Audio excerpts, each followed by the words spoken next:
મારું નામ અંતરા છે. મેં ધ્રુજતા હાથેથી આ જૂનું પેટી ખોલ્યું હતું, જેની ચાવી સાસુએ મરતા પહેલાં મને આપી હતી. પતિ કેશવ દુબઈમાં હતા ને હું ઘરમાં એકલી હતી. પેટી ખોલતા જ અજીબ દુર્ગંધ આવી. અંદર રેશમી કપડામાં વીંટળેલી એક નાનકડી ડાયરી અને એક જૂની તસવીર હતી. તસવીરમાં સાસુ એક યુવાન સ્ત્રીના ગળામાં હાર પહેરાવતા હતા, પણ એ સાસુ નહોતા. ડાયરીનું પહેલું પાનું ખોલતા જ મારા પગ નીચેથી જમીન સરકી ગઈ, કારણ કે તેમાં લખ્યું હતું કે સાસુના ગુનેગાર કેશવ છે. મેં તરત ડાયરી બંધ કરી અને વિચાર્યું કે આ શું મજાક છે.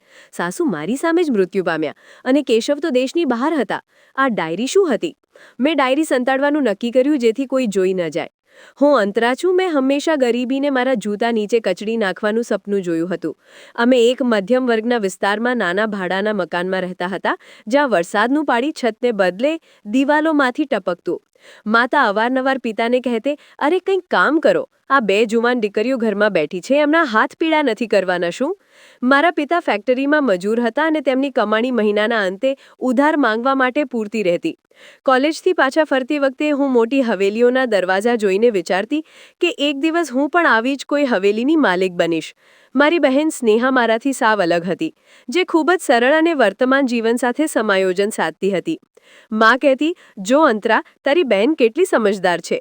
પણ હું મનમાં કહેતી કે સમજદારીથી મહેલ નથી મળતા. માએ સ્નેહાનું સગ પણ અમારા જ મોહલ્લાના એક શિક્ષક સાથે કરાવી દીધું હતું.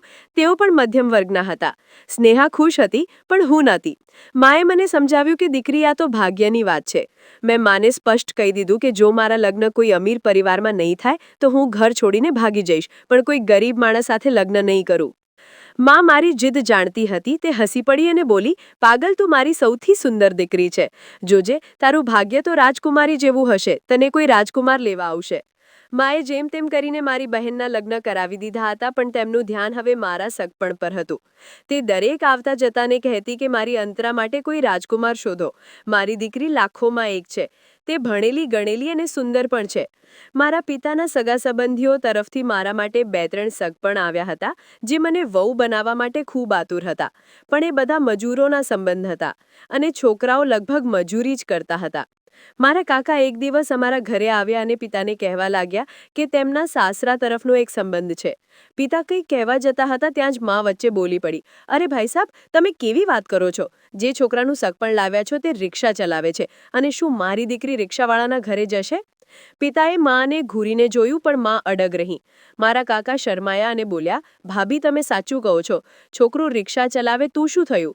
મહેનતથી પૈસા કમાય છે, કોઈ ચોરી તો નથી કરતો ને? પણ છોકરો દેખાવમાં સારો છે.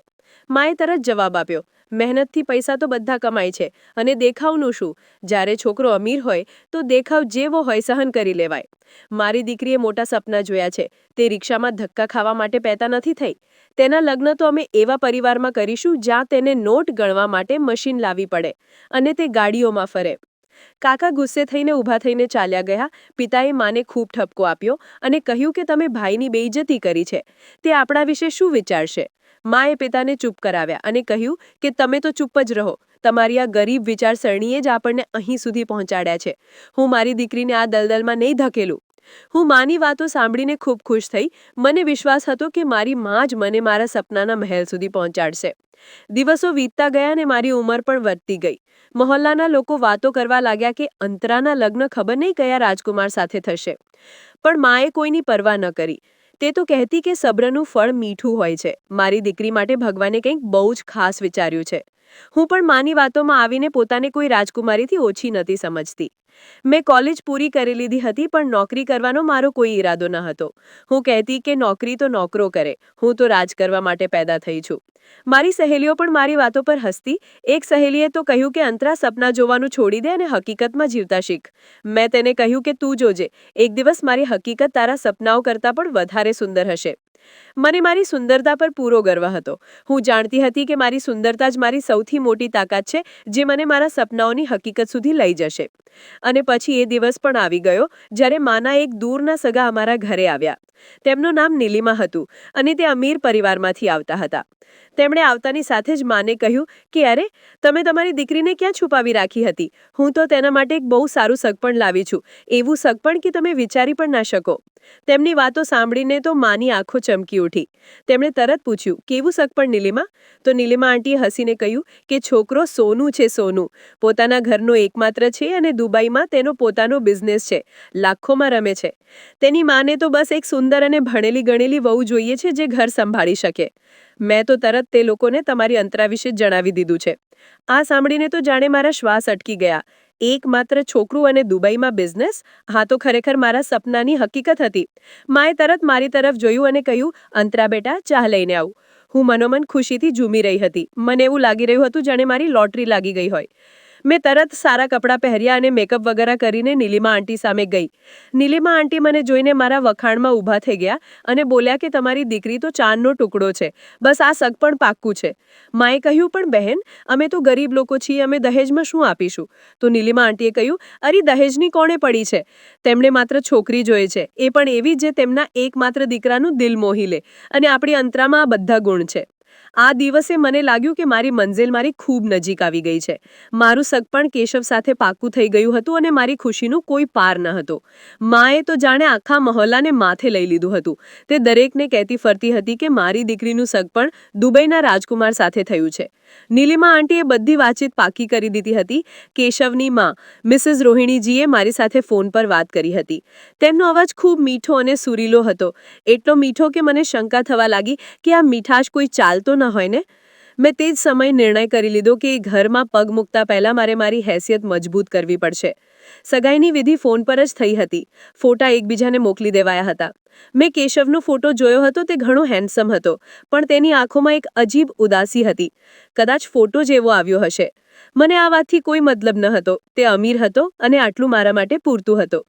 માએ મને કેશવનો નંબર આપતા કહ્યું હતું કે હવે તેની સાથે ખૂબ વાતો કર અને તેને પૂરેપૂરો પોતાનો દીવાનો બનાવી લે. મેં કેશવ સાથે ફોન પર વાત કરવાનું શરૂ કરી દીધું અને જલ્દી જ મને આઈડિયા આવી ગયો કે તે મારી સુંદરતાના જાળમાં બુરી રીતે ફસાઈ ચૂક્યો છે. તે મને કહેતો કે હું દુનિયાની સૌથી સુંદર છોકરી છું અને તે મને મળવા માટે બેતાબ છે. મેં આ જ નબળાઈનો ફાયદો ઉઠાવવાનું નક્કી કર્યું. મેં તેને કહ્યું કે કેશવ, હવે હું તમારી મંગેતર છું. આનો અર્થ એમ કે મારી જવાબદારી હવે તમારા પર છે. તે વાત પર હસી પડ્યો અને બોલ્યો કે બિલકુલ મારી પ્રિન્સેસ, તેને જે જોઈએ બસ હુકમ કર. મેં શરૂઆતમાં તો નાની નાની ફરમાઈશ કરી હતી. ક્યારેક કપડાં માટે પૈસા માંગ્યા, ક્યારેક મેકઅપના સામાન માટે, અને તે દરેક વખતે તરત જ મને પૈસા મોકલી દેતો. પછી મેં મોટી ચાલ રમી. મેં મારી બહેન સ્નેહા વિશે જણાવવાનું શરૂ કર્યું. હું તેને જણાવતી કે સ્નેહા દહેજ વિના સાસરે ગઈ હતી અને તેની સાસુ અને નણંદો આ વાત પર તેને તાણા મારે છે. મેં તેને કહ્યું કે હું આવી બેઇજ્જતીભરી વર્તણૂક સહન નહીં કરી શકું. હું ઈચ્છું છું કે હું મારા સાસરે એટલું દહેજ લઈને જાઉં કે સૌની આંખો ફાટેલી રહી જાય. કેશવ મારી વાતોથી પ્રભાવિત થયો. તેણે કહ્યું કે અંતરા, તું ચિંતા ન કર. મારી મમ્મી બિલકુલ એવી નથી. પણ જો તને આમાં જ ખુશી મળતી હોય તો તું જે ઈચ્છે તે ખરીદ. હું તને પૈસા મોકલી આપીશ. અને પછી તો જાણે પૈસાનો વરસાદ થવા લાગ્યો. મેં તરત જ મારું અલગ બેંક એકાઉન્ટ ખોલાવી લીધું હતું.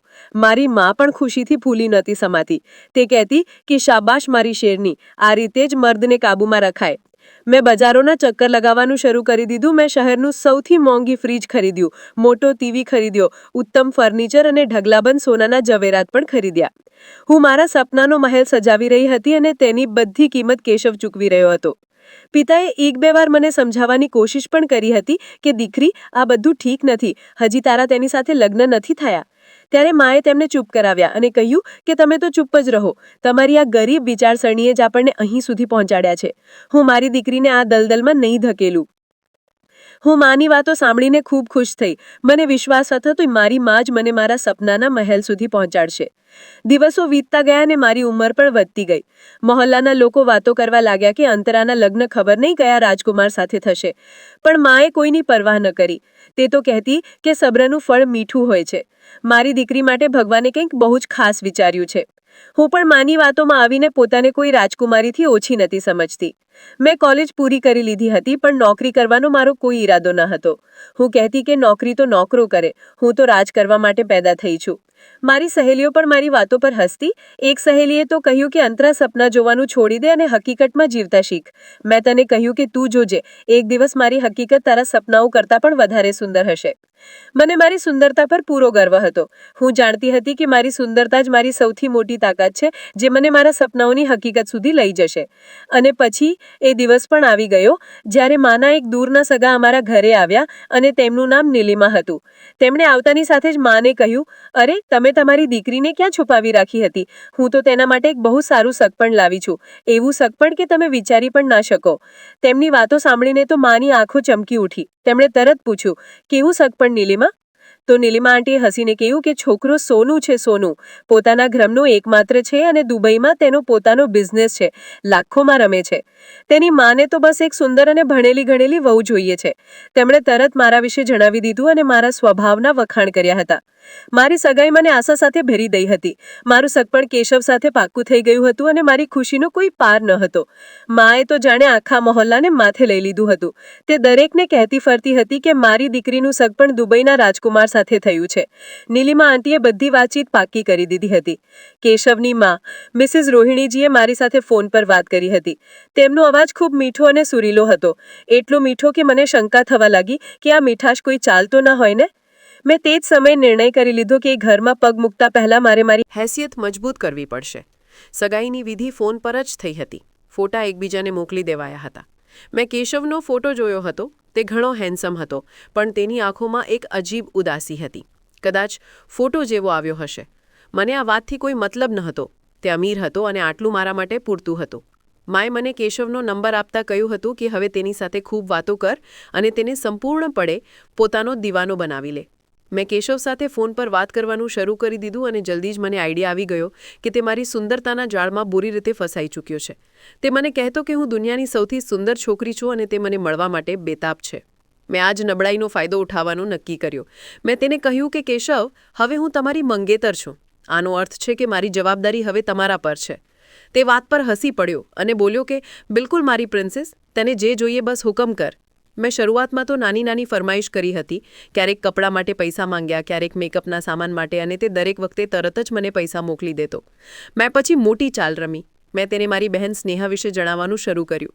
હું તેને જણાવતી કે સ્નેહા દહેજ વિના સાસરે ગઈ હતી અને તેની સાસુ અને નણંદો આ વાત પર તેને તાણા મારે છે. મેં તેને કહ્યું કે હું આવી બેઇજ્જતી ભરી વર્તણૂક સહન નહીં કરી શકું. હું ઈચ્છું છું કે હું મારા સાસરે એટલું દહેજ લઈને જાઉં કે સૌની આંખો ફાટેલી રહી જાય.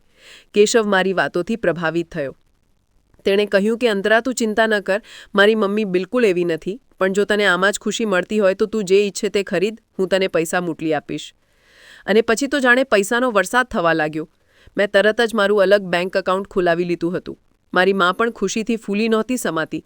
તે કહેતી કે શાબાશ મારી શેરની, આ રીતે જ મર્દને કાબૂમાં રખાય છે. મેં બજારોના ચક્કર લગાવવાનું શરૂ કરી દીધું. મેં શહેરનું સૌથી મોંઘું ફ્રીજ ખરીદ્યું, મોટો ટીવી ખરીદ્યો, ઉત્તમ ફર્નિચર અને ઢગલાબંધ સોનાના ઝવેરાત પણ ખરીદ્યા. હું મારા સપનાનો મહેલ સજાવી રહી હતી અને તેની બધી કિંમત કેશવ ચૂકવી રહ્યો હતો. પિતાએ 1-2 વાર મને સમજાવવાની કોશિશ પણ કરી હતી કે દીકરી, આ બધું ઠીક નથી, હજી તારા તેની સાથે લગ્ન નથી થયા. ત્યારે માએ તેમને ચૂપ કરાવ્યા અને કહ્યું કે તમને તમારી ગરીબી ભરી વિચારસરણી મુબારક હો. તમે ઈચ્છો છો કે તમારી બીજી દીકરી પણ સ્નેહાની જેમ ધીમે ધીમે જીવે? તે પોતાનું ભવિષ્ય સલામત કરી રહી છે અને હું તેનો પૂરો સપોર્ટ કરું છું. મને મારા કૃત્ય પર કોઈ શરમ નહોતી. હું મારી સુંદરતા અને જુમાનીનો સોદો કરી રહી હતી અને આ તેની કિંમત હતી. સ્નેહા એકવાર મને મળવા આવી તો મારો ભેગો કરેલો દહેજ જોઈને તેની આંખો ભીની થઈ ગઈ. તેણે કહ્યું કે અંતરા, સંભાળી જા. લાલચ પર ઊભી કરેલી બુનિયાદ પોકળ હોય છે. હું તેના પર હસી પડી અને કહેવા લાગી કે તું બસ બળે છે મારાથી, કારણ કે તે ગરીબ શિક્ષક સાથે લગ્ન કર્યા છે અને હું એક પ્રિન્સ સાથે લગ્ન કરવા જઈ રહી છું. તારે તો મારા માટે ખુશ થવું જોઈએ. તે અફસોસથી માથું હલાવતી ચાલી ગઈ. તેની વાતોએ મને એક ક્ષણ માટે વિચારવા મજબૂર કરી હતી, પણ પછી મેં મારો નવો સોનાનો સેટ જોયો અને બધું ભૂલી ગઈ. કેશવ સંપૂર્ણપણે મારી મુઠ્ઠીમાં હતો. તે દિવસમાં ઘણીવાર મને ફોન કરતો. હું તેની સાથે કલાકો સુધી મીઠી મીઠી વાતો કરતી અને સાથે જ આગામી ડિમાન્ડની લિસ્ટ તૈયાર કરતી રહેતી. તેની મમ્મી રોહિણીજી પણ ક્યારેક ક્યારેક મને ફોન કરી લેતી. તે હંમેશા લગ્નની તૈયારીઓનો ઉલ્લેખ કરતી અને કહેતી કે હવે આ ઘર તારું છે. કેશવ મારો એકમાત્ર દીકરો છે અને તું મારી એકમાત્ર વહુ છે.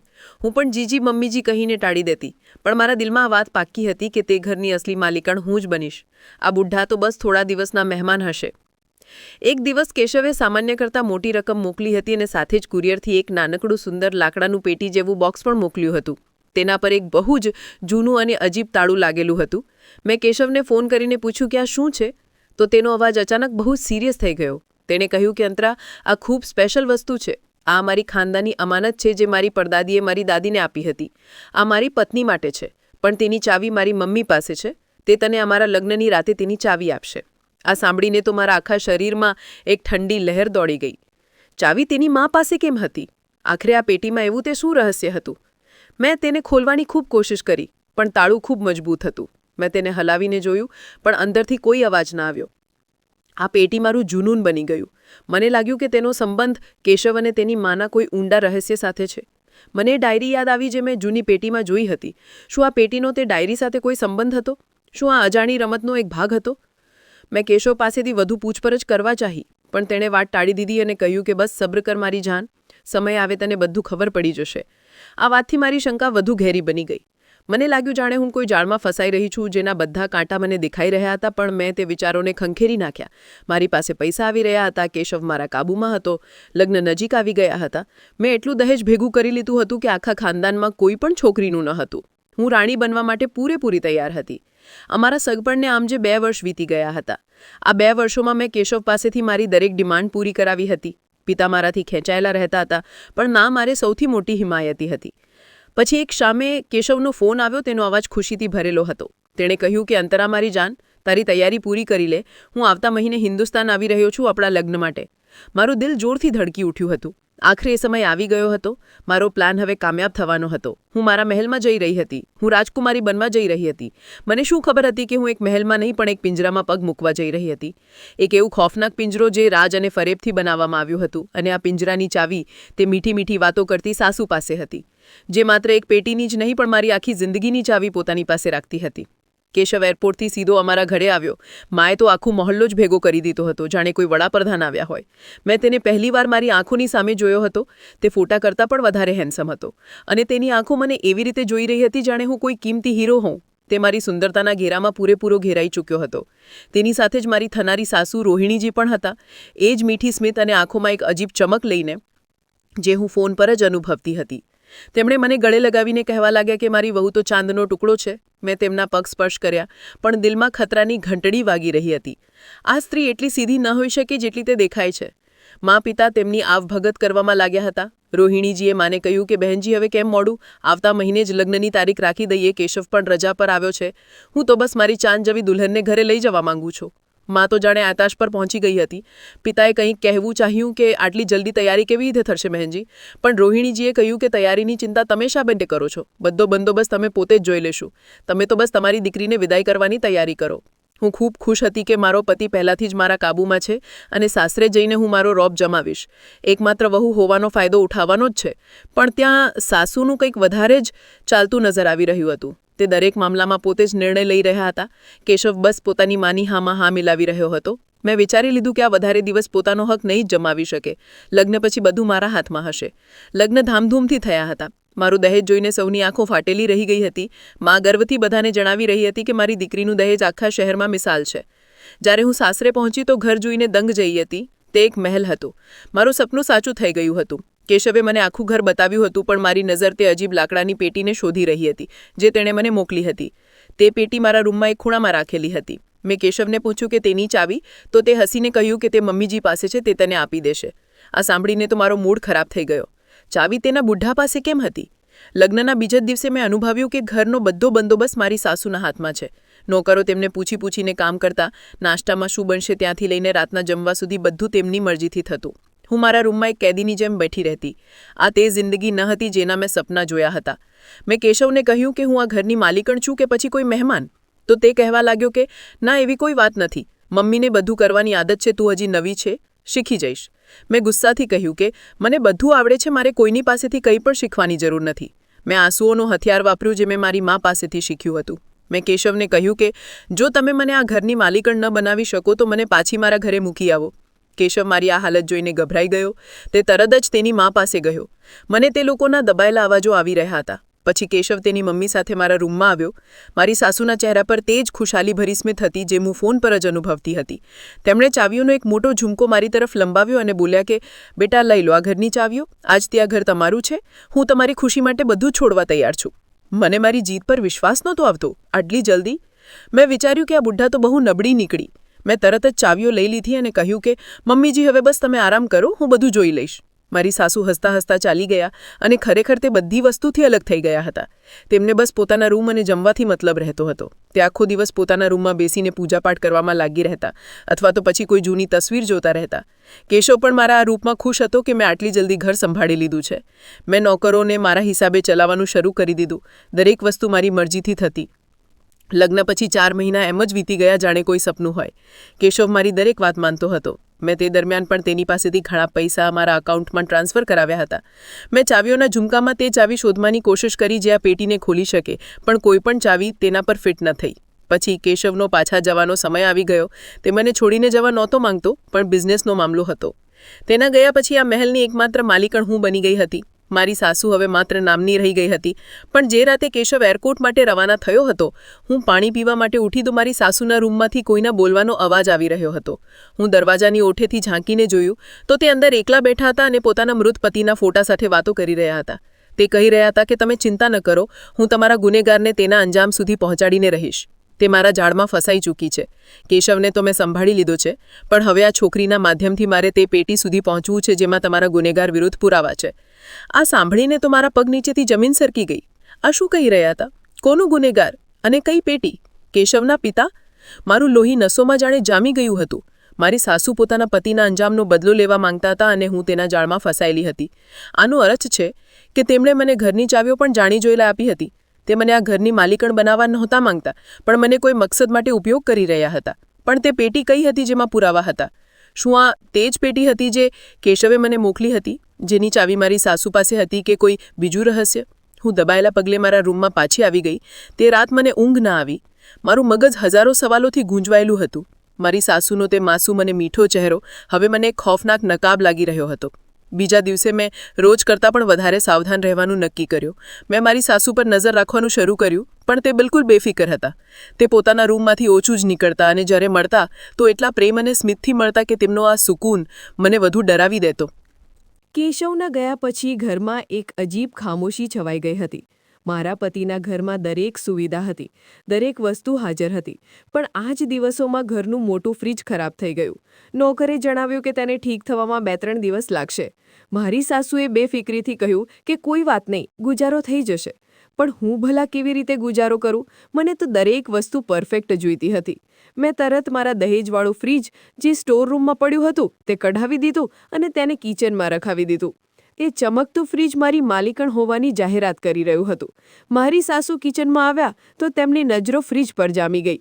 તેમણે તેના હેન્ડલને એવી રીતે સ્પર્શ કર્યો જાણે કોઈ જૂની નિશાની ઓળખી રહ્યા હોય. મેં તરત તેમને ટોક્યા, મમ્મીજી, આ મારા દહેજનું ફ્રીજ છે, બહુ મોંઘું છે, થોડી સાવધાનીથી ઉપયોગ કરજો. તે ચોંકી ગયા અને પછી તે જ મીઠી સ્મિત સજાવીને બોલ્યા, અરે બેટા, આ તો ખૂબ જ સુંદર છે, ઉપરવાળો તમને હંમેશા ખુશ રાખે. આટલું કહીને તે પાછા પોતાના રૂમમાં ચાલ્યા ગયા હતા. પણ તેમની આંખોની ચમક મારાથી છુપાઈ નહોતી શકી. મને શંકા થઈ કે આ ફ્રીજમાં પણ કોઈ રાઝ છે કે કદાચ તેનો સંબંધ પણ કેશવના પિતાના અંજામ સાથે જોડાયેલો છે. મેં કેશવને ફોન કરીને વાતોવાતોમાં તે ફ્રીજનો ઉલ્લેખ કર્યો, પણ તેણે કોઈ ખાસ રિએક્શન ન આપ્યું. જો કે તેણે મને એક બીજી વાત કહી દીધી હતી જેણે મને પરેશાન કરી દીધી. તેણે કહ્યું હતું કે અંતરા, મમ્મી એકલા હોય છે અને ગરમી પણ બહુ છે, તું તેમને તારી સાથે એસીવાળા રૂમમાં જ સુડાવી દેજે. મેં તેને હામાં હા મિલાવી દીધી, પણ મારું દિલ નહોતું માનતું. મને મારો રૂમ, મારી પર્સનલ વસ્તુઓ ખૂબ પ્રિય હતી. હું કોઈની સાથે તે શેર નહોતી કરી શકતી, ખાસ કરીને મારી સાસુ સાથે તો બિલકુલ નહીં. મને ડર હતો કે ક્યાંક તે રાતે મારા રૂમમાં તે લાકડાની પેટી ખોલવાની કોશિશ ન કરે, જેની ચાવી તેમની પાસે હતી. મેં નિર્ણય કરી લીધો કે હું તેમને મારા રૂમમાં હોરગીઝ પણ નહીં સુવા દઉં. કેશવના ફોનના થોડીવાર પછી હું મારી સાસુના રૂમમાં ગઈ. તે પોતાની અલમારીમાં કંઈક શોધી રહ્યા હતા. મેં કહ્યું, મમ્મીજી, કેશવ કહી રહ્યા હતા કે તમે મારા રૂમમાં સૂઈ જજો, પણ મને એકલા સૂવાની આદત છે. હું તમારી સાથે રૂમ શેર નહીં કરી શકું. તમે તમારા રૂમમાં જ આરામ કરો. મને લાગ્યું હતું કે તે આ વાત પર ગુસ્સે કરશે અથવા પછી પોતાના દીકરાને ફરિયાદ કરશે, પણ એવું કંઈ ન થયું. તેમણે ખૂબ સુકૂનથી મારી તરફ જોયું અને બોલ્યા, કોઈ વાત નહીં બેટા, જેમાં તારી ખુશી હોય. મને તો આ પંખાવાળા રૂમમાં જ સુકૂન મળે છે. તેમના ચહેરા પર એક ક્ષણ માટે એક અજીબ જીતભરી સ્મિત ફેલાઈ ગઈ હતી, જેને તરત જ તે છુપાવી ગયા. તે આટલી આસાનીથી કેવી રીતે માની ગયા? તે ખુશ કેમ લાગી રહ્યા હતા? મેં તેમને તેમના રૂમમાં છોડી દીધા હતા અને મારા એસીવાળા રૂમમાં આવીને સૂઈ ગઈ. પણ મારું આખું મગજ ફરી રહ્યું હતું. મને એવું લાગી રહ્યું હતું જાણે મેં એ જ કર્યું છે જે તે ઈચ્છતા હતા. શું તેમણે જાણી જોઈને કેશવ પાસે આ બધું કેવડાવ્યું હતું જેથી હું ઇનકાર કરું અને તે માસૂમ બની શકે? કે પછી તે મારા રૂમથી દૂર રહીને કોઈ પ્લાન બનાવી રહ્યા હતા? મારા દહેજનું ફર્નિચર હવે મને માત્ર એક ફર્નિચર નહીં પણ કોઈ મોટા તોફાનનો રસ્તો લાગી રહ્યું હતું. અને મારી સાસુની ખામોશી મને કોઈ ચીખ કરતાં પણ વધારે ખોફનાક લાગી રહી હતી. મારી સાસુની ખામોશી મારા માટે એક પરમેનન્ટ મુસીબત બની ગઈ હતી. મેં ઘરની બધી વ્યવસ્થા મારા હાથમાં મજબૂતીથી થામી લીધી હતી. નોકરો મારાથી કાંપતા અને હું આખો દિવસ મારા નવા એસીવાળા ઠંડા રૂમમાં મોબાઈલ પર ક્યારેક ફ્રેન્ડ સાથે અને ક્યારેક કેશવ સાથે વાતો કરતી રહેતી. હું કેશવને જણાવતી કે હું તેમની મમ્મીનું કેટલું ધ્યાન રાખું છું અને તે જવાબમાં મારા વખાણના પુલ બાંધી દેતા. મારી સાસુને મેં સંપૂર્ણપણે ઇગ્નોર કરવાનું શરૂ કરી દીધું હતું. તે ખામોશીથી પોતાના રૂમમાં પડી રહેતા અથવા પછી કિચનમાં જઈને નોકરો સાથે કામમાં હાથ બટાવતા. મને તેમનું કામ કરવું પણ ખરાબ લાગતું. હું ઈચ્છતી હતી કે તે બસ એક ખૂણામાં પડી રહે, પણ તે જાણી જોઈને પોતાને વ્યસ્ત રાખતા જાણે તે મને બતાવવા માંગતા હોય કે તે બેકાર નથી. નવરાત્રિના દિવસો શરૂ થઈ ગયા હતા અને ગરમીએ પાછલા બધા રેકોર્ડ તોડી નાખ્યા હતા. મેં મારી તબિયતનું બહાનું કરીને પહેલા દિવસથી જ વ્રત રાખવાનો ઇનકાર કરી દીધો હતો. હું કેશવને ફોન પર કહેતી હતી કે મારાથી આટલી ગરમીમાં વ્રત નથી રખાતું. તે પણ મારી વાત માની લેતો હતો. પણ મારી સાસુ આ ઉંમરે અને નબળાઈ હોવા છતાં પણ બધા વ્રત રાખી રહ્યા હતા. મને તેનાથી કોઈ ફરક નહોતો પડતો. હું સરગીના સમયે મારા રૂમમાં સૂઈ રહેતી. તે એકલા ઉઠીને સરગી બનાવતા અને પોતે વ્રત રાખી લેતા. હું દિવસભર મારા ઠંડા રૂમમાં આરામ કરતી જ્યારે તે બીજા રૂમમાં સમય પસાર કરતા. મેં મારા રૂમમાં રાખેલી તે લાકડાની પેટીને ઘણીવાર ખોલવાની કોશિશ કરી હતી, પણ તે તો ટસથી મસ નહોતી થતી. મને વિશ્વાસ હતો કે તેની ચાવી મારી સાસુ પાસે જ ક્યાંક છુપાયેલી છે. મેં તેમના રૂમની તલાશ પણ લીધી હતી, પણ મને કંઈ પણ નહોતું મળ્યું. મારો ગુસ્સો અને ચીડિયાપણું વધતું જ જતું હતું. મેં મારા દહેજવાળા ફ્રીજ પર પણ એક નાનું તાળું લગાવી દીધું હતું. મને લાગતું હતું કે મારી સાસુ જાણી જોઈને તેને વારંવાર ખોલે છે, જેથી તે ખરાબ થઈ જાય. જ્યારે નોકરાણીએ તાળા વિશે પૂછ્યું તો મેં કહી દીધું હતું કે તેમાં કિંમતી ફ્રૂટ અને જ્યુસ વગેરે રાખેલા છે, જે નોકરો ચોરી લે છે. મારી સાસુએ આ સાંભળ્યું તો તેમના ચહેરા પર એક ક્ષણ માટે તકલીફ આવી હતી, પણ પછી તેમણે પોતાને સંભાળી લીધા અને તે જ જૂની સ્મિત સજાવીને કહ્યું કે ઠીક છે બેટા, પોતાની વસ્તુઓની હિફાજત પોતે જ કરવી જોઈએ. તેમનો આ વ્યવહાર મને પાણી કરી રહ્યું હતું. તે લડતા કેમ નહોતા? તે મારી સાથે બહેસ કેમ નહોતા કરતા? તેમની ખામોશી જરૂર કોઈ તોફાન આવવાનો રસ્તો લાગી રહ્યું હતું. મને હવે તેમના મીઠા શબ્દોથી પણ ડર લાગવા માંડ્યો હતો. મને લાગતું હતું કે તે મારા વિરુદ્ધ કોઈ ખૂબ મોટું જાળ ગૂંધી રહ્યા છે. તે અવારનવાર અમારા પાડોશી પ્રિયાજી પાસે જઈને બેસી જતા. હું દૂરથી તેમને વાતો કરતા જોતી તો તે જેવા જ મને આવતા જોતા તો તરત ખામોશ થઈ જતા. મેં એક દિવસ નોકરાણીને પૂછ્યું કે પાડોશી સાથે શું ખુસુર-પુસુર કરતા રહે છે? નોકરાણીએ ડરતા જણાવ્યું કે તે બસ પોતાના મૃત પતિને યાદ કરીને રડતા રહે છે. આ સાંભળીને મારી શંકા વધુ પાકી થઈ ગઈ. તે રડતા નહોતા, તે મારા વિરુદ્ધ પુરાવા ભેગા કરી રહ્યા હતા. તે આ પાડોશીને મારા વિરુદ્ધ ગવાહ બનાવી રહ્યા હતા. મારું દિલ થયું કે હું તેમનું આ ઘરમાંથી નીકળવું બંધ કરી દઉં. મેં તેમને સખ્તીથી કહી દીધું હતું કે ઘરના કામો પર ધ્યાન આપો. અહીં બેસીને સમય બરબાદ કરવાની જરૂર નથી. તે ખામોશીથી માથું ઝુકાવીને પાછા પોતાના રૂમમાં ચાલ્યા ગયા હતા. પણ તે સાંજે મેં તેમને કેશવના પિતાનો ફોટો હાથમાં લઈને રડતા જોયા હતા. તે કહી રહ્યા હતા કે બસ થોડું વધુ સબ્ર કરો, પછી બધું ઠીક થઈ જશે. ઇન્સાફનો સમય નજીક આવી ગયો છે. આ સાંભળીને તો મારા રૂવાડા જ ઊભા થઈ ગયા હતા. ઇન્સાફ? કઈ વસ્તુનો ઇન્સાફ? શું તે મને જ પોતાના પતિના અંજામની જવાબદાર સમજતા હતા? મેં તરત માને ફોન મિલાવ્યો અને આખો મામલો તેમને સંભળાવ્યો. માએ કહ્યું, પાગલ, ડર નહીં, એ બુઢા સઠિયાઈ ગઈ છે. તું બસ એના દિલમાં તારું ડર બેસાડી રાખ. તેને તે એટલી મોહલતે જ ન આપે કે તે તારા વિરુદ્ધ કોઈ ચાલ ચાલી શકે. માની વાતો સાંભળીને મને હોંસલો મળ્યો. મેં નિર્ણય કરી લીધો કે હવે હું બુઢાને તેની ઓકાત યાદ કરાવીને જ રહીશ. હું તેને બતાવીશ કે આ ઘરની અસલી માલિકણ કોણ છે. માની વાતોએ મારા અંદરની સૂતેલી આગને વધુ ભડકાવી દીધી હતી. મેં નિર્ણય કરી લીધો હતો કે હવે હું મારી સાસુને તેની ઓકાત બતાવીને જ રહીશ. નવરાત્રિના દિવસો પૂરા થવાના હતા અને ગરમી એવી હતી જેણે આકાશ પરથી આગ વરસતી હોય. હું આખો દિવસ મારા ઠંડા એસીવાળા રૂમમાં પડી રહેતી અને મારી સાસુ વ્રતની કન્ડિશનમાં બીજા રૂમમાં પંખા નીચે પસીનામાં ભીંજાયેલા રહેતા. મને તેમની હાલત પર થોડો પણ દયા નહોતી આવતી. ઉલટું મને તો લાગતું હતું કે આ બધું તેમનું નાટક છે, માસૂમ બનવાનું, જેથી તે કેશવને મારા વિરુદ્ધ કરી શકે. મેં તેમની પર નજર રાખવાનું વધુ સખ્ત કરી દીધું હતું. મેં ઘરની એકમાત્ર નોકરાણીને પણ લાંબી રજા પર મોકલી દીધી હતી, જેથી ઘરમાં કોઈ મારી જાસૂસી ન કરી શકે અને ન જ મારી સાસુનો કોઈ હિમાયતી બાકી રહે. હવે આ ઘરના બધા કામ મારી સાસુને જ કરવા પડતા હતા. તે ચૂપચાપ સરગી બનાવવાથી લઈને રાત્રે મોડે સુધી વાસણ ધોવાના કામમાં જોતરાયેલા રહેતા હતા. તેમની આ ખામોશી મને અંદરથી જળાવી રહી હતી. હું ઈચ્છતી હતી કે તે ચીસો પાડે, બૂમો પાડે અને મારી સાથે લડે, જેથી મને તેમના પર હાથ ઉઠાવવાનો મોકો મળે. પણ તે તો પથ્થરની મૂર્તિ બની રહ્યા હતા.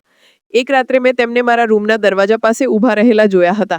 તેમની નજરો તે લાકડાની પેટી પર જામી ગઈ હતી. મારા દિલની ધડકનો તેજ થઈ ગઈ હતી. તે ચોક્કસ આ પેટીનું રાઝ જાણતા હતા. જેવા જ મેં દરવાજો ખોલ્યો તો તે ગભરાઈને પાછા હટી ગયા. મેં પૂછ્યું, તમે અહીંયા શું કરી રહ્યા છો મમ્મીજી? તે હકલાતા બોલ્યા કે કંઈ નહીં બેટા, બસ પાણી પીવા કિચનમાં જતી હતી. હું જાણતી હતી કે તે જૂઠું બોલી રહ્યા હતા. તેમની નજર તે પેટી પર હતી. તેમની બીજી એક હરકતે મને ચોંકાવી દીધી. તે અવારનવાર કિચનમાં મારા દહેજવાળા ફ્રીજ પાસે ઊભા થઈ જતા. તે તેના હેન્ડલને સ્પર્શ કરતાને ખબર નહીં શું બડબડતા. મેં તેમને પૂછ્યું પણ કે તમને આ ફ્રીજથી શું કામ છે? તો તે બોલ્યા કે બેટા બહુ સારું ફ્રીજ છે, બસ જોઈ રહી હતી. મને વિશ્વાસ થઈ ગયો હતો કે આ ફ્રીજનો સંબંધ કેશવના પિતાના અંજામ સાથે છે. કદાચ તેની ચાવી પણ આ ફ્રીજમાં ક્યાંક છુપાયેલી હતી, કે કદાચ આ ફ્રીજમાં જ કોઈ પુરાવો હતો. મેં તે દિવસે ફ્રીજ પર એક મજબૂત તાળું લગાવી દીધું હતું. ગરમી ખૂબ ઝડપથી વધી રહી હતી. મારી સાસુની હાલત સવારથી જ ખરાબ લાગી રહી હતી. તે કામ કરતી વખતે ઘણીવાર ચક્કર ખાઈને પડવા લાગી હતી. હું મારા રૂમમાં બેઠી આ બધું જોઈ રહી હતી અને હસી રહી હતી. સાંજના સમયે જ્યારે વ્રત ખોલવાનો સમય નજીક આવ્યો તો વ્રતની કન્ડિશનમાં મારી સાસુ પસીનાથી ભીંજાયેલા ખાનું બનાવવામાં લાગેલા હતા. જેવા જ વ્રત ખોલવાનો સમય થયો તો તે જલ્દીથી પોતાના રૂમમાં ઘૂસી ગયા. મેં સાંભળ્યું હતું કે તે પાણી કાઢવા માટે કિચનમાં ગયા હતા. પછી ફ્રીજના હેન્ડલને ખેંચવાનો અવાજ આવ્યો, કારણ કે તાળું લાગેલું હતું. તે લથડતા પગલે મારા રૂમના દરવાજા સુધી આવ્યા. તેમણે દરવાજો ખખડાવ્યો. તેમનો અવાજ ખૂબ નબળો આવી રહ્યો હતો. બેટા અંતરા, દરવાજો ખોલો. મેં ગુસ્સાથી દરવાજો ખોલ્યો તો તે સામે ઊભા ધ્રુજી રહ્યા હતા. તેમણે કહ્યું, બેટા મારું વ્રત છે, મને ઠંડુ પાણી જોઈએ છે, તરસથી મારો જીવ નીકળી રહ્યો છે. મેં તેમની તરફ ગુસ્સાભરી નજરોથી જોયું અને બોલી, જુઓ મમ્મીજી, આ ફ્રીજ મારું છે. મારા પિતાએ મને દહેજમાં આપ્યું છે. આ મારા ઉપયોગ માટે છે, તમારા માટે નથી. આના પર તમારો કોઈ હક નથી. જે ટાંકીમાં પાણી આવી રહ્યું છે તે પી લો. ફ્રીજનું તાળું તો નહીં ખુલે. તેમની આંખમાં આંસુ આવી ગયા. તે બોલ્યા, પણ બેટી મારું વ્રત છે. કેશવ તો કહેતો હતો કે હું નવું ફ્રીજ લાવી આપીશ, પણ તે જ ના પાડી દીધી હતી. આ સાંભળીને તો મારો પારો હાઈ થઈ ગયો. મેં કહ્યું, જુઓ મમ્મીજી, હું તમારી સાથે બહેસ કરવા નથી માંગતી. બસ મેં કહી દીધું છે કે તાળું નહીં ખુલે.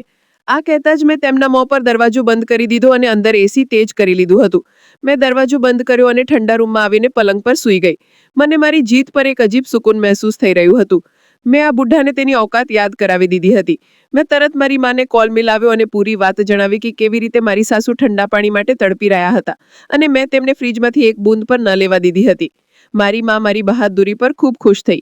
તે બોલી, શાબાશ મારી દીકરી, તે બિલકુલ ઠીક કર્યું. આ સાસુઓનું દિમાગ તો આમ જ ઠેકાણે લગાડાય. તું બસ મજબૂત રહેજે, તેને બિલકુલ માથે ન ચઢાવતી. માની વાતોથી મારો હૌસલો વધુ બુલંદ થઈ ગયો. ફોન બંધ કરીને મેં હજી મારી આંખો બંધ કરી હતી કે મને બહાર આંગણામાંથી કોઈના રડવાનો હલકો હલકો અવાજ આવ્યો. મેં બારીના પડદામાંથી ઝાંકીને જોયું તો મારા તનબદનમાં આગ લાગી ગઈ. મારી સાસુ બહાર સોફા પર બેઠા રડતા હતા અને તેમની પાસે અમારી પાડોશી પ્રિયાજી પણ બેઠા હતા. તેમના ખંભર હાથ મૂકીને તેમને તસલ્લી આપી રહ્યા હતા. મારી રડતા રડતા તેમને કંઈક જણાવી રહ્યા હતા. હું સમજી ગઈ હતી કે આ મારી જ બુરાઈઓ કરી રહ્યા છે. આ પાડોશીને મારા વિરુદ્ધ ભડકાવી રહ્યા છે. હું ગુસ્સાથી ભરાયેલી બહાર નીકળી. મેં આવતા જ પ્રિયાજીને ઝાડ્યા કે તમને શરમ નથી આવતી અમારા ઘરના મામલામાં દખલગીરી કરતા? ચલો નીકળો અહીંથી. તે બિચારા ગભરાઈને ઊભા થઈ ગયા હતા અને કહેવા લાગ્યા કે બેટા તમારા સાસુની તબિયત ખૂબ ખરાબ લાગી રહી હતી. હું તો બસ પૂછવા માટે આવી હતી. મેં ચીસો પાડીને કહ્યું, કોઈ જરૂર નથી પૂછવાની, આ બિલકુલ ઠીક છે, બસ નાટક કરી રહ્યા છે. પાડોશીના ગયા પછી હું મારી સાસુ તરફ ફરી, જે હજી પણ ત્યાં જ બેઠા ધ્રુજી રહ્યા હતા. મેં કહ્યું, તો પછી આ છે તમારો પ્લાન? લોકોને ભેગા કરીને મારા વિરુદ્ધ વાતો કરવી? તમે શું સમજો છો? આ રીતે તમે મારાથી જીતી જશો? મારી સાસુએ પોતાના આંસુ લૂછ્યા અને પહેલીવાર તેમના મીઠા અવાજમાં એક અજીબ શક્તિ આવી ગઈ હતી. તે બોલ્યા, જીત હારનો નિર્ણય તો ઉપરવાળો કરે છે. અંતરા, તે જે કહ્યું છે તે માત્ર પાણી માટે નથી કર્યું. તે રાજને દફન કરવા માટે કર્યું છે જે તને ખાઈ રહ્યો છે. હું એક ક્ષણ માટે ઠીચક ગઈ. મેં કહ્યું, કેવું રાજ? તે બોલ્યા, એ જ રાજ જે તે લાકડાની પેટીમાં બંધ છે અને જેની ચાવી મારી પાસે નહીં પણ તારા તે દહેજના ફ્રીજમાં છુપાયેલી છે, જેને તું તાળું લગાવીને બેઠી છે. આ સાંભળીને મારા પગ નીચેથી જમીન નીકળી ગઈ હતી.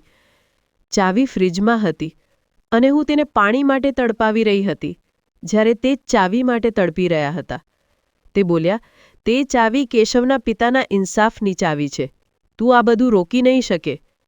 આ સાંભળતા જ મારું દિમાગ ફરી ગયું કે આ બુઢ્ઢા બધું જાણે છે. આ મારું ઘર બરબાદ કરી દેશે. આ કેશવને પણ મારાથી છીનવી લેશે. મેં ગુસ્સામાં અહીં તહીં જોયું. ત્યાં જ ખૂણામાં ઝાડું પડ્યું હતું. મારી સાસુની વાત સાંભળીને મારું લોહી ઉકળી ઉઠ્યું હતું. ચાવી ફ્રિજમાં હતી અને હું તેના પર તાળું લગાવીને બેઠી હતી. અને આ બુઢ્ઢા બધું જાણતા હતા. આ મારો ખેલ ખતમ કરી દેશે. આ કેશવને જણાવી દેશે.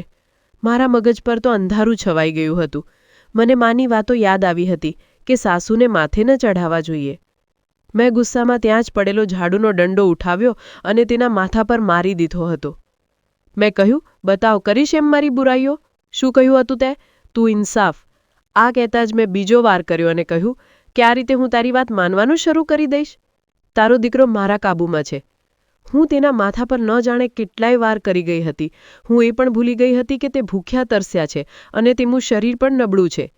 તે મારો માર સહન ન કરી શક્યા અને ત્યાં જ ઢળી પડ્યા હતા. તેમની આંખો ફાટી ગઈ હતી અને તે મને જ જોઈ રહ્યા હતા. મારા હાથ પગ ફૂલી ગયા હતા. મેં તેમને હલાવ્યા પણ તે ઉઠ્યા નહીં. તે આ જ હાલતમાં મરી ગયા હતા. મેં તરત પોતાને સંભાળી અને રડવાનું નાટક શરૂ કરી દીધું હતું. મેં રડતા રડતા મારા પતિને કોલ કરીને જણાવ્યું કે તમારી મમ્મી આ દુનિયામાં નથી રહ્યા. તે ફોન પર જ ચીસો પાડવા લાગ્યા કે અચાનક તેમની માને શું થઈ ગયું, જ્યારે સવાર સુધી તો તે બિલકુલ ઠીક હતા. મેં કહ્યું કે અચાનક તેમની તબિયત ખરાબ થઈ ગઈ હતી. વ્રતની હાલતમાં જ તેમનું મૃત્યુ થઈ ગયું. મારો પતિ તેની માના અંતિમ સંસ્કારના સમયે પહોંચી ન શક્યો કારણ કે દુબઈથી આવવામાં ખૂબ જ સમસ્યા હતી. મેં જલ્દીથી પાડોશીને બોલાવ્યા અને બધાને આ જ કહાની સંભળાવી કે તે વ્રતની હાલત સહન ન કરી શક્યા અને તેમનું મૃત્યુ થઈ ગયું. કોઈને પર મારા પર શક ન થયો હતો. બધાએ મારી વાત પર વિશ્વાસ કરી લીધો હતો. મારી સાસુના શવનો અંતિમ સંસ્કાર થયા પછી મહેમાન વગેરે પોતાના ઘરે ચાલ્યા ગયા હતા. હવે હું મારા ઘરમાં એકલી હતી. મારું પહેલું કામ આ ફ્રિજને ખોલવાનું હતું. મેં ધ્રુજતા હાથે તાળું ખોલ્યું અને ફ્રિજની અંદર છુપાયેલી તે નાનકડી ચાવી કાઢી લીધી. હું દોડતી મારા રૂમમાં ગઈ હતી અને તે લાકડાની પેટી ખોલી તો અંદર તે જ ડાયરી હતી જે મેં પહેલી રાતે જોઈ હતી, જેમાં તેમણે પોતે લખ્યું હતું કે પોતાના પતિ એટલે કે કેશવના પિતા એક ખૂબ મોટા ઝાલિમ માણસ હતા અને તેમણે જ તેમને તેના અંજામ સુધી પહોંચાડ્યો હતો અને તેનો પુરાવો તેમણે તે જ ફ્રિજમાં છુપાવી રાખ્યો હતો જેમ તેમના પતિએ તેમને ગિફ્ટમાં આપ્યું હતું અને જેને તે ક્યારેય પોતાથી અલગ કરવા નહોતા માંગતા. મારી સાસુ જાણી જોઈને આવું કરી રહ્યા હતા. તે ઈચ્છતા હતા કે હું આ બધું તેમના હાથે કરું જેથી તે તેમના અંજામે પહોંચી શકે. પર કેમ? મને? હું આ રાજના બોજા કમે દબાઈ રહી હતી. હવે હું આ ઘરની, આ દોલતની એકમાત્ર વારસ હતી અને બધા પુરાવા મારા હાથમાં હતા. મેં ડાયરી પાછી પેટીમાં રાખી દીધી હતી અને સુકૂનનો શ્વાસ લીધો. ના, આરામ કરવાના ઈરાદાથી જેવી હું પલંગ પર સૂતી, મેં સુકૂનનો શ્વાસ લીધો તો મને મારા રૂમ પાસે કોઈની હાજરીનો અહેસાસ થયો. હું ચોંકીને આંખો ખોલી તો જોઈને હક્કાબક્કા રહી ગઈ કે મારા જાગતા પહેલાં મારો પતિ કેશવ મારા રૂમમાં હાજર હતો. તે પલંગ પાસે જ એક ખુરશી પર ખામોશીથી બેઠો હતો. તેની આંખો લાલ અંગારા જેવી થઈ ગઈ હતી અને તે મને એવી નજરોથી જોઈ રહ્યો હતો જાણે કાચું ચાવી જશે. મારું દિલ ડરના માર્યા બુરી તરહ કાપી ગયું હતું. હું હેરાન રહી ગઈ કે આ તો દુબઈથી આવ્યા જ નથી. કદાચ તે પોતાની માના અંતિમ સંસ્કારમાં સામેલ થઈ ગયા હશે. મેં ગભરાઈને ઉઠવાની કોશિશ કરી અને કહ્યું કે કેશવ, તું ક્યારે આવ્યો? મને જણાવ્યું કેમ નહીં? હું કેટલી પરેશાન હતી. તેણે મારી વાતનો કોઈ જવાબ ના આપ્યો. તેના ચહેરા પર એક્સપ્રેશનનો એક એવો સમંદર હતો જે હવે નફરતમાં બદલાઈ રહ્યો હતો. તે પોતાની જગ્યા નહોતો હલ્યો. બસ તેનો ઠંડો અવાજ મારા કાનોથી ટકરાયો. બતાવ મારી માં કેવી રીતે મરી છે, કેવી રીતે માર્યા છે તે મારી માને. આ સાંભળીને તો હું દંગ રહી ગઈ અને મારો અવાજ મારા ગળામાં દબાઈ ગયો હતો. મારા ગળામાં તો કાંટા પડી ગયા હતા. મેં તરત માસૂમ બનવાની એક્ટિંગ કરી હતી. પોતાની આંખમાં આંસુ ભરી લીધા હતા અને કહ્યું, આ તો કેવી વાતો કરી રહ્યો છે કેશવ? હું ભલે તેમને કામ મારવા લાગી? તે તો મારી માં જેવા હતા. તે તો પોતે વ્રતની હાલતમાં વ્રત ખોલ્યા પછી અચાનક પડી ગયા. મેં તો તેમને કેટલું સંભાળવાની કોશિશ કરી હતી પણ તે ન સંભળી શક્યા. કેશવ એક ઝેરીલી હસી હસી અને બોલ્યો, કોશિશ કરી હતી તે? શું તેમને તેમના અંજામ સુધી પહોંચાડવાની કોશિશ કરી હતી? હું કાપી ગઈ હતી. હું બેફિકર હતી કે તેમને આ વિશે નહીં ખબર હોય, પણ તે તો બધું જાણી ગયા હતા. મેં કેશવને કહ્યું કે તમને કોઈ ગેરસમજ છે, તમને કોઈ ભડકાવ્યા છે. જરૂર તો પાડોશી પ્રિયાએ તારી સાથે કોઈ જૂઠું બોલ્યું હશે, કારણ કે મેં તેને ઘરેથી કાઢી મૂકી હતી. તે મારાથી આ વાતનો બદલો લઈ રહી હતી. કેશવ પોતાની ખુરશી પરથી ઊભા થઈ ગયો. તે ચીસો પાડ્યો અને કહેવા લાગ્યો, બસ હવે, ખામોશ થઈ જા. તેના અવાજમાં એટલી નફરત હતી કે હું ત્યાંની ત્યાં જ જામી ગઈ હતી. તેણે કહ્યું, પાડોશણે મને બધું જણાવી દીધું હતું અને તેણે તેને મારી માને મારતા પણ જોઈ લીધું હતું. આ બધું સાંભળીને તો મારું દિમાગ બંધ થવા લાગ્યું કે આ કેવી રીતે થઈ શકે. મેં કહ્યું, તે જૂઠું બોલી રહી છે. મેં તેને અહીંથી ભગાડી દીધી હતી, તો તે કેવી રીતે બધું જોઈ શકે? કેશવે કહ્યું, તેણે તેને ભગાડી દીધી હતી, પણ તે છુપાઈને બધું જોઈ રહી હતી, કારણ કે મારી માએ તેને કહ્યું હતું કે મારા જીવને તારાથી ખતરો છે. મેં કહ્યું, કેશવ, આ બધું જૂઠ છે. તું મારી વાત સાંભળ. તે બુઢ્ઢા પોતે જ પોતાની જાનથી તંગ આવી ગઈ હતી. તે પાગલ થઈ ગઈ હતી. મેં જલ્દીથી તે લાકડાની પેટી તરફ ઇશારો કર્યો અને કહ્યું કે તે જો, તેમાં પુરાવા છે. તે પોતે પોતાના પતિના અંજામની જવાબદાર હતી અને તે મને ફસાવવા માંગતી હતી. તેણે જાણી જોઈને આખો ખેલ રચ્યો હતો. કેશવે તે પેટી તરફ પોતાની નજર પણ ન નાખી. તેણે મને કહ્યું કે પેટી કે તેના રાજથી કોઈ મતલબ નથી. મને માત્ર મારી માથી મતલબ હતો, જેને તે ઠંડા પાણીની એક બૂંદ માટે પણ તડપાવી હતી, અને પછી તેને એટલી બેદર્દીથી પીટી કે તે પોતાના જીવથી ચાલી ગઈ. હું ચીખીને કહ્યું, કેશવ, તું મારી વાતનો વિશ્વાસ નથી કરી રહ્યો. હું તારી પત્ની છું. તે બુઢા એક શાતિર સ્ત્રી હતી. તેણે તને આ પોતાના જાળમાં ફસાવી રાખ્યો હતો. કેશવે મારી તરફ એક ડગલું વધાર્યું. તેની આંખમાં આંસુ હતા, પર અવાજમાં તે જ શક્તિ હતી. તે બોલ્યો, મારી માં કદાચ લાચાર નહોતી. તે આખી જિંદગી મારા પિતાના જુલ્મ સહન કરતી રહી, અને જ્યારે તેમને લાગ્યું કે તેમનો દીકરો પણ તેમનો સાથ નહીં આપે, તો તેમણે પોતાની જાન કુરબાન કરી દીધી, જેથી તારો અસલી ચહેરો સામે લાવી શકે. તે જાણતી હતી કે તું લાલચી છે, તું આ દોલત માટે કંઈ પણ કરી શકે છે, અને તે એ પણ જાણતી હતી કે તું તેના રાજને જાણવા માટે બેચેન છે. એટલે તેણે જાણી જોઈને તને આ ફ્રીજ અને પેટીના ચક્કરમાં ઉલઝાવી દીધી હતી, જેથી તારો લાલચ અને તારી ચાલાકી ખુલ્લીને સામે આવી જાય. અને હા, તું ઠીક કહે છે, પાડોશણે બધું નહોતું જોયું. મેં પોતે મારી આંખોથી બધું જોયું હતું. જે સમયે તું મારી માના માથા પર દંડા વરસાવી રહી હતી, તે સમયે પાડોશણે મને વિડીયો કોલ કરી નાખ્યો હતો. હું બધું મારી આંખોથી જોઈ રહ્યો હતો. હું ચીસો પાડી રહ્યો હતો કે રોકાઈ જા અંતરા. પણ તું ગુસ્સાને લાલચમાં અંધી થઈ ચૂકી હતી. હું ત્યાંથી સીધો પોલીસ પાસે ગયો હતો. હું અહીંયા આવી ચૂક્યો હતો. માના અંતિમ સંસ્કારમાં પણ સામેલ ન થયો, કારણ કે હું તારા માટે કાનૂનનો બંદોબસ્ત કરવા ગયો હતો. આ સાંભળીને મારા પગ નીચેથી જમીન નીકળી ગઈ. તેણે બધું લાઈવ જોયું હતું. મારો આખો ખેલ ખતમ થઈ ચૂક્યો હતો. મારી બધી ચાલાકી, મારી બધી સુંદરતા ધરીની ધરી રહી ગઈ હતી. હું તેના પગમાં પડી ગઈ કે પ્લીઝ કેશવ, મને માફ કરી દે. મારાથી બહુ મોટી ભૂલ થઈ ગઈ. હું ગુસ્સામાં હતી. મેં જાણી જોઈને આ બધું નહોતું કર્યું. મને દૌલતનો લાલચ અંધા કરી ગયો હતો. અને મમ્મી જે મને બહેકાવી હતી. કેશવે મને નફરતથી ધક્કો માર્યો અને બોલ્યો, માફી? અને એ પણ તને, જે સ્ત્રીએ તને પોતાની દીકરી બનાવી, તેણે તેને પાણી સુધી ના આપ્યું? તેણે કહ્યું, અંતરા, હું તને આ જ સમયે તલાક આપું છું. તેણે ડિવોર્સના પેપર મારા મોં પર ફેંકી માર્યા અને બોલ્યો, નીકળી જા મારા ઘરેથી. આ ઘરમાં તારા માટે કોઈ જગ્યા નથી. આ બધું સાંભળીને તો હું દંગ રહી ગઈ. હજી હું કંઈક બીજું કહેતી કે દરવાજા પર જોર જોરથી દસ્તક થઈ. દરવાજો ખુલ્યો. બહાર પોલીસ હાજર હતી. ઇન્સ્પેક્ટર આગળ વધીને મારી હાથોમાં હથકડીઓ નાખી દીધી. મેં ચીસો પાડતી રહી, બૂમો પાડતી રહી કે કેશવ, પ્લીઝ મને બચાવી લે, મને માફ કરી દે. પણ તે પથ્થરનો બનેલો ઊભો રહ્યો હતો. પોલીસ મને ઘસડીને બહાર લઈ ગઈ હતી. પ્રિયાજી પણ ત્યાં જ ઊભા રડી રહ્યા હતા. આખા મોહલ્લાવાળા આ તમાશો જોઈ રહ્યા હતા. પ્રિયાજી કદાચ પોતાના કૃત્ય પર પછતાઈ રહ્યા હતા, અથવા તો મારી સાસુની લાચારી પર આંસુ વહાવી રહ્યા હતા. મને પોલીસની ગાડીમાં નાખવામાં આવી અને પોલીસ સ્ટેશન લઈ જવામાં આવી. મારી વિરુદ્ધ પુરાવા પણ હતા, ગવાહ પણ હતા. મારી પાડોશણ અને મારો પોતાનો પતિ કેશવે તે વિડીયો પણ પોલીસને આપી દીધી હતી. મારા બચવાનો કોઈ રસ્તો નહોતો. અદાલતમાં મુદ્દમો ચાલ્યો. અને મને મારી સાસુને તેમના અંજામ સુધી પહોંચાડવાના જુર્મમાં સજા થઈ ગઈ હતી. આજે હું જેલની આ સળિયાઓ પાછળ મારી સજા કાપી રહી છું. અહીં આ કાળ કોઠરીમાં જ્યારે એકલી હોઉં છું તો મને અહેસાસ થાય છે કે મેં શું ગુમાવ્યું. મેં એક મહેલ, એક રાજકુમાર જેવો પતિ અને તે સુકૂન બધું જ મારા લાલચની આગમાં બાળી દીધું. પણ સૌથી વધારે મને તે પેટી યાદ આવે છે જેનું રાઝ હું જાણી ગઈ હતી. મારી સાસુએ પોતાના પતિને તેના જુલ્મથી છુટકારો અપાવ્યો હતો અને પોતે પોતાની જાન આપીને મને મારા જુલ્મની સજા અપાવી દીધી હતી. તે જીતી ગઈ હતી અને હું હારી ગઈ હતી. મેં કેશવના પૈસાથી જે દહેજ બનાવ્યું હતું તે બધું ત્યાં જ રહી ગયું હતું. તે ફ્રિજ, તે પેટી, તે દોલત, તે બધું બેમતલબ થઈ ગયું હતું. જેલની એ કાળ કોઠડી હવે મારો ભવિષ્ય છે. તે મહેલ, તે ઠંડો રૂમ, તે દોલત બધું એક સપનું હતું. એક ભયાનક સપનું જેની હકીકત આ સળિયાઓના રૂપમાં મને મળી છે. અહીં ન કોઈ એસી છે, ન મુલાયમ પલંગ છે, બસ એક ખરબચડો કંબલ અને ઠંડી જમીન છે જે હર પલ મને મારા ઘમંડની યાદ અપાવે છે. મારો લાલચ મને અહીં લઈ આવ્યો. મેં એક અમીર પરિવારનું સપનું જોયું હતું અને આ સપનાને પામવા માટે મેં હદ પાર કરી દીધી હતી. મારી માની તે વાતો આજે પણ મારા કાનોમાં ગુંજી છે કે મર્દને કાબૂમાં રાખો, સાસુને માથે ન ચડવો. તેમણે મને આ બધું શીખવ્યું પણ ઇન્સાનિયત ન શીખવી. તેમણે મને મહેલ હાસિલ કરવાની રીત તો બતાવી પણ એ ન જણાવ્યું કે તે મહેલમાં સુકૂન કેવી રીતે મળે છે.